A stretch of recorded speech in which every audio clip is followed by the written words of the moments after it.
Today's reading Charlie's letter 44. Its verse here is Numbers 8:23 through 26.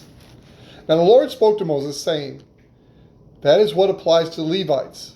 From 25 years old and upward, they shall enter to perform service in the work of the tent meeting. But at the age of 50 years, they shall retire from service in the work and not work anymore. They may, however, assist their brothers in the tent of the meeting to keep an obligation, but they themselves shall do no work. Thus you shall deal with the Levites concerning their obligations.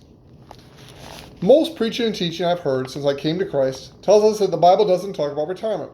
However, in the book of Numbers, the Levites, who were the priests, which is what the Christians are today, were told to start their service at 30 years and do so until 50. Numbers 4, verse 3, verse 23, verse 30, verse 35. Then, in chapter 8, verses 23 through 26, which I just read, he tells them from 25 to 50.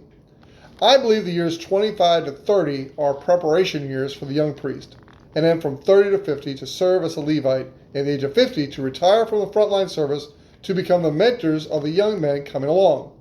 What a beautiful picture of the process of discipleship. Learning, sharing, teaching from one generation to the next. Do you have a Barnabas, a Paul, and Timothy? Another great Old Testament story is the last plague on Egypt to get God's people free. It is celebrated as the Passover today. If we read Exodus 12:22, you were to take a bunch of hyssop and dip it in the blood, which is in the basin, and apply some of the blood to the lintel and the two doorposts. The basin is located right in front of the door. The lintel is on the top of the doorframe, and the two doorposts are on each side of the doorframe. This sacrificial blood on the door is a picture of us finding safety as we stand behind the blood of Christ on the cross. Do you see what I see? And he's got a picture, I'll just show you, of the cross right here. Did you notice that those behind the door had no instructions on what they were doing? Just be behind the blood. Did you notice that those inside the doorframe could not see the blood? It was there for God to see so he could pass over. That's where the name came from.